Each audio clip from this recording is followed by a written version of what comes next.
Hi hello welcome back to our channel my tuition. ఎలా ఉన్నారు అందరూ? మేమైతే చాలా బాగున్నాం. మీరు ఎలా ఉన్నారు కమెంట్ సెక్షన్లో చెప్పండి. సో ఈరోజు బ్లాగ్ ఏంటంటే, మేము బెంగళూరుకి అవుట్స్కర్ట్స్లో ఒక వైన్ యార్డ్ ఒకటి ఉంది. 50 కిలోమీటర్స్ మా ఇంటి దగ్గర నుంచి ఒక 50 కిలోమీటర్స్ 1.5 hour డ్రైవ్ చూపిస్తుంది.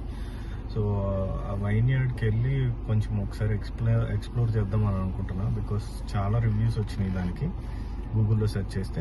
సో మీరు నాకు తెలియదు అక్కడ వీడియో తీయొచ్చు అనుకుంటే కనుక డెఫినెట్గా నేను తీసి మీకు చెప్తాను. ఓకే. సో ఇక్కడైతే మనం వైన్యార్డ్కి ఆల్మోస్ట్ రీచ్ అయిపోయాము. ఒక 100 meters అవేలో ఉన్నాము. నేను స్టార్ట్ అయిన తర్వాత వీడియో అయితే ఏం తీయలేదు, బికాజ్ రోడ్స్ అంతా మంచిగా అనిపించలేదు. ఇక్కడ మనం వైన్యార్డ్కి రీచ్ అయ్యామని చెప్పాను కదా, ఇక్కడ మనం ఎంటర్ అయిన తర్వాత మన కార్ నెంబర్ అండ్ ఎంతమంది మెంబర్స్ ఎంటర్ అవుతున్నారు వైన్యార్డ్లోకి అనేది మనం అక్కడ రిజిస్టర్ చేయాలన్నమాట. మ్యాక్స్ అక్కడ ఒక 1 to 2 minutes అయితే టైం పడుతుంది అంతే. నేను మీకు వైన్యార్డ్కి ఎంట్రీ ఫీ ఇవన్నీ డీటెయిల్స్ అనేవి డిస్క్రిప్షన్లో ఇస్తాను. అంటే డిస్క్రిప్షన్లో ఎందుకు ఇస్తాను అన్నాను అంటే, బేసిక్గా ఇక్కడ మనకి 2 types ఆఫ్ ప్యాకేజెస్ అయితే ఉన్నాయి. మనం వైన్ టేస్ట్ చేయాలి అనుకుంటే ఒక ప్యాకేజ్ తీసుకోవాలి. ఓన్లీ జస్ట్ ఫర్ టూర్ అన్నప్పుడు ఒక ప్యాకేజ్ తీసుకోవాలన్నమాట. సో మేము జస్ట్ ఫర్ టూర్ వచ్చాం కాబట్టి ఓన్లీ టూర్ ప్యాకేజ్ మాత్రమే తీసుకున్నాము. ఇక్కడ లొకేషన్ అయితే చాలా అంటే చాలా బాగుంది. చాలా సీనిక్గా ఉంది ప్లేస్ అయితే. మనకి స్కై కూడా చాలా క్లియర్గా కనిపిస్తుంది ఆ ట్రీస్ మధ్యలో నుంచి. సో ఇంకా మనం లోపలికి వెళ్ళి మనం ప్రాసెస్ అంతా చేద్దాము. మనం ఆన్లైన్లో కూడా బుక్ చేసుకోవచ్చు యాక్చువల్గా అయితే. మేము ఆన్లైన్లో స్లాట్ తీసుకున్నాం కానీ ఆల్మోస్ట్ ఒక 40 minutes అయితే లేట్ వెళ్ళాల్సి వచ్చింది because of traffic and roads. So next బ్యాచ్కి అయితే ఇక్కడ మనకి బ్యాచెస్ వైజ్ ఉంటాయన్నమాట. బ్యాచెస్ మనకి 10:30 నుంచి స్టార్ట్ అవుతాయి. ఇక్కడ మనకి 10:30కి బ్యాచెస్ స్టార్ట్ అవుతాయి అని చెప్పాను కాబట్టి, సో లంచ్ కూడా ఉంది కానీ మనం తీసుకున్న టూర్తో అయితే ఇంక్లూడ్ అయ్యి ఉండదు. So we have to pay extra. So ఇక్కడైతే ఒక చిన్న సీనరీ లాగా అయితే ఉంది, చిన్న లేక్ లాగా అయితే చేశారు లోపలే. సో చాలా అంటే చాలా బాగా అనిపించింది. ఇందులో ఫిషెస్ ఉన్నాయి, ఇక్కడ బుద్ధుడు కనిపిస్తున్నాడు, చాలా ప్లెజెంట్గా అనిపించింది. కానీ క్లైమేట్ కూడా సన్నీ ఉన్న చాలా కూల్ అయితే అనిపించింది. మీరు ఇక్కడ చూస్తే క్లియర్గా మీకు కనిపిస్తుంది.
Starting off with the basics.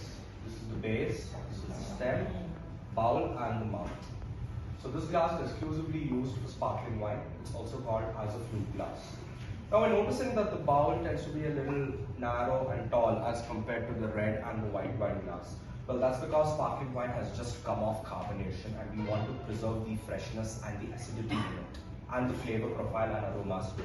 Now if we are going to use a bowl with a bigger glass, what's going to happen is the flavors, the fizz, the freshness, it's all just going to dissipate over. It'll become really flat and short. It becomes really flat. That's why we use this. So number 2 is used for whites and rosés.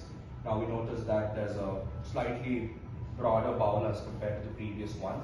Well, because the wine has gone through fermentation and aging and a very intense process and it feels trapped inside of the bottle. So what happens is it basically tries to communicate with the environment and try to aerate itself so that we can get the aromas clearly. And it's called as decanting period, where we allow the wine to be in the glass just for about 30 seconds for whites and rosés, but for reds it is around a minute. Now for red wines, again really big bowl, so we can even cup our glass and hold it, because we in turn have heat and that can enhance the flavors of the wine. And suppose if we go out and leave our wine inside the fridge, this is the best way of bringing your red wine to room temperature. But now we're not supposed to cup our whites or sparkling wine glass, because that can increase the temperatures and you will not get the flavor profile and the aromas what we're looking for. So yeah. So now we're gonna start off with a sparkling wine and then we're going to end with a dessert wine. Now what happens is dessert wines tend to have this sweet-like structure that tends to coat your palate. With that, we won't be able to analyze wines which have a light-bodied wine. To give you an easier example, it would be orange juice to full cream milk. But from full cream milk, we cannot go back to orange. Same scenario. So we have cheese and crackers in front of us. Now this basically helps in neutralizing. You can see how the wines are bottled, and we talk a little bit about sparkling wine production as well. Then you see the labeling and the sparkling wine equipment which is used. Then we take you to the wine cellar, where you can see all our barrels and our clay vessels in which we age our wines. Then we come back here to the booth for tasting. So the company was established in the year 1988 by Mr. Grover Zampa. Now he had basically no association with winemaking. He was a businessman, and because of his constant visit to Europe, he was overwhelmed by the wine culture, so he decided to set up one of his own. So he came back with Mr. George Vessels, who was the then technical director of a region called Champagne Mum. Now 33 grape varieties were tested on the soils of Bangalore, but only 8 were approved. We also happen to be the longest standing winery in India, and our first bottle was produced in 1990.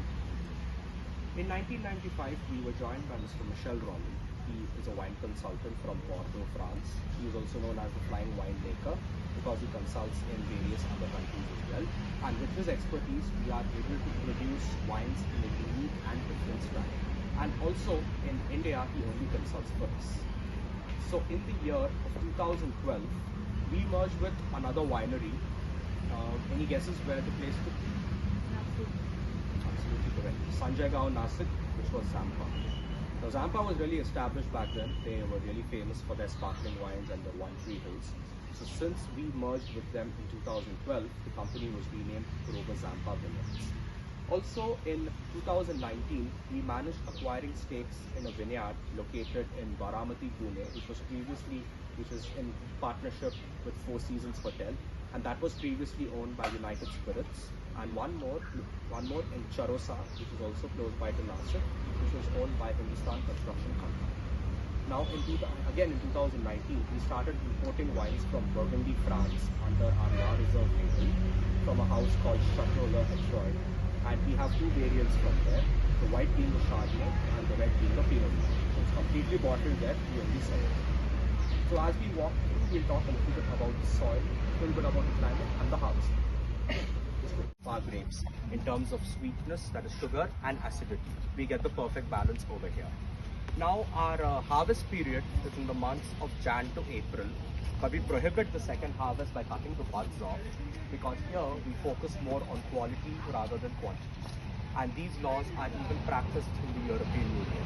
And since our consultant is from Bordeaux, France, we implement those rules very strongly. Now also, we grow two types of grapes here. In the wine language, it's white grapes and red grapes, but in our layman language, it's green and black. So the white grape varieties grown here are Sauvignon Blanc, Chenin Blanc, Chardonnay, Riesling, Muscat, and Viognier. And in reds, we have Cabernet Sauvignon, Cabernet Franc, Sangiovese, Shiraz, Tempranillo, Merlot, and Grenache. A majority of our winemaking production is red. So the breakdown is 67% red wines, 23% whites, 5% sparkling, and 5% rosés. So for rosés, the grape variety used is Shiraz, and for sparkling wines, whites are 100% Chenin Blanc, and the rosé sparkling is Shiraz again. We'll talk a little bit about how we, what do you say, crush the grapes in our crushing area. So ఇక్కడ explain చేస్తూ ఒక అతను కనిపిస్తున్నాడు కదా, ఇతను మాకు వచ్చిన guide అనమాట. సో మన ఒక్కరికి ఒక గైడ్ అనేది ఉండదు, ఒక బ్యాచ్ లాగా ఫామ్ చేస్తారు. ఒక 20-25 మెంబర్స్కి కలిపి ఒక గైడ్ని అయితే అలాట్ చేస్తారు. సో మాకు వచ్చిన గైడ్ అయితే లోపల చేసే ప్రాసెస్ అంతా అయితే తీసుకొనివ్వలేదు వీడియో. సో ఇక్కడ జస్ట్ ఫైనల్ స్టేజ్ మాత్రమే తీసుకొని ఇచ్చారు కాబట్టి నేను మొత్తం చూపించలేకపోతున్నాను. బట్ మీకు డీటెయిల్స్ అన్నీ నేను డిస్క్రిప్షన్లో పెడతాను. బట్ బెంగళూరులో ఉన్న వాళ్ళైతే best place for 1 day trip అనమాట. చాలా అంటే చాలా బాగుంది. బట్ రోడ్స్ కొంచెం డిస్టర్బింగ్గా అనిపించింది కానీ, but travel wise not okay. But location wise అయితే చాలా అంటే చాలా బాగుంది. ఇక్కడ నుంచి మన గ్రేప్ ఫార్మింగ్ చేసే దగ్గరకు కూడా వెళ్ళచ్చు. జస్ట్ 2 కిలోమీటర్స్ అవే ఉంటుంది. సో అది కూడా 2:30-3 వరకే అలౌ చేస్తారంట. మాకు ఆల్రెడీ టైం, మేము లేట్ వెళ్ళామని చెప్పాం కాబట్టి ఆల్రెడీ టైం అయిపోవటం వల్ల మేము ఇంకా అక్కడికి వెళ్ళలేకపోయాము. హోప్ ఈ వీడియో నచ్చింది అనుకుంటున్నాను. ఈ వీడియో నచ్చితే please like, share and subscribe to our channel. See you next video.